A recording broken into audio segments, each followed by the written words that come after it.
So pension plan, a Pew Trust, and I'm not sure how much the rankings changed. Last time I looked it up, 6 or 7, one of the best run pension systems in the country, $122 billion.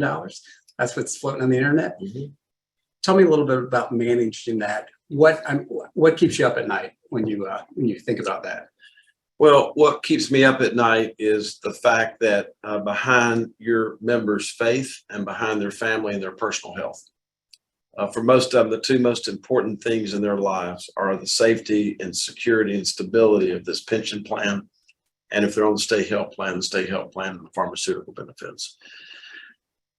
On the pension plan, there's nearly 1 million participants now. So that's over 1 out of 10 adult North Carolinians. And the reason I sort of put this in the context for our viewers today is that they don't know that I'm the treasurer, but that's not what's important. What's important is we know who they are. They're the folks out there that teach, protect, and otherwise serve. So if people want to know why I talk the way I do and say the things I do, is because as I'm advocating for the invisible, people who don't know me, but I know who they are, it's important that we take all this very seriously. So let's talk about the ranking that you just mentioned. Obviously, I'm standing on the shoulders of all previous state treasurers who never pretended to have a crystal ball or gamble with the hard-earned pension assets of your members and those that teach, protect, and otherwise serve. So when we look at this, the context of this, we are one of the best funded pension plans in the United States.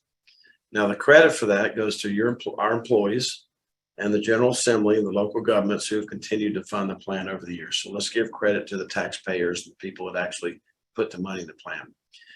The second piece of credit goes to our investment management division, which is right around the corner here, and who have partnered with me over the last 6 years to cut nearly $700 million in Wall Street fees out of the pension plan. As a matter of fact, a little bit of hot news for you is that we're getting ready to release our CM benchmarking in the next few weeks that show that there is no pension plan the size of ours that is as efficient as ours is. Why should your viewers care about that? Well, because whether it's pharmaceutical benefits, healthcare, or pension, any dollar that's inefficiently spent on pension Wall Street fees is a dollar that can never be spent for benefits, which I'm sure we'll talk about in a moment. So let's put this in further context. Our pension plan is about 85% funded. Okay. The South Carolina plan is about 60% funded. The Alabama plan is 58% funded. And one of the Kentucky retirement systems is only 30% funded. I don't even know how they manage, because as soon as the money comes in, they got to kind of start paying it out. So, but let me tell you what keeps me up at night regarding the pension plan, even though it's well funded. Now, I'm getting ready to mention 3 things to your viewers, and I'm glad we have this opportunity to have tea with the treasurer, because I can actually explain these things instead of somebody just taking a snippet out of it. I'm getting ready to mention 3 things, and I'll say it twice, that are blessings in our everyday life. I'm getting ready to mention 3 things that are blessings in our everyday life, but they put pressure on pension plans. The number one thing is that interest rates until recently have been in generational lows. That is fantastic if you're investing in your mind or building a house or buying a business. But low interest rates are not good for large pension plans like ours, because we have about $50 billion worth of things that earn interest. But it's a blessing to society.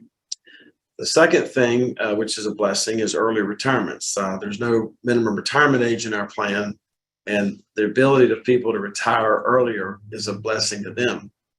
But it sort of ties into the third biggest blessing of all, which if we keep drinking much more of this tea, we're not going to get there, is increased life expectancy. I was going to say, yeah, it wasn't so bad. Yeah, You've had worse. Okay. Possibly.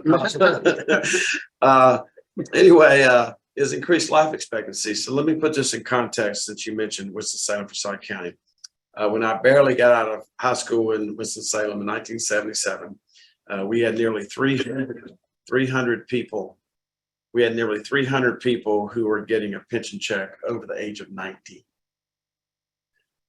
Tim, this month is nearly 8,000 people over the age of 90. So let me kind of put a bow on this. Interest rates have never been this low.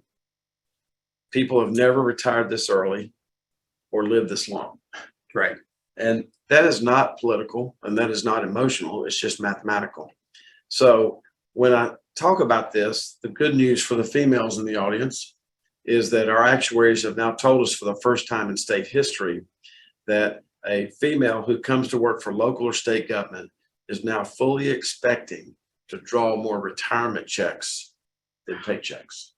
First time in state history, but based on life expectancies. So these are all things that put pressure on a pension plan, even though it's very well funded and very well managed. Very good. Very good.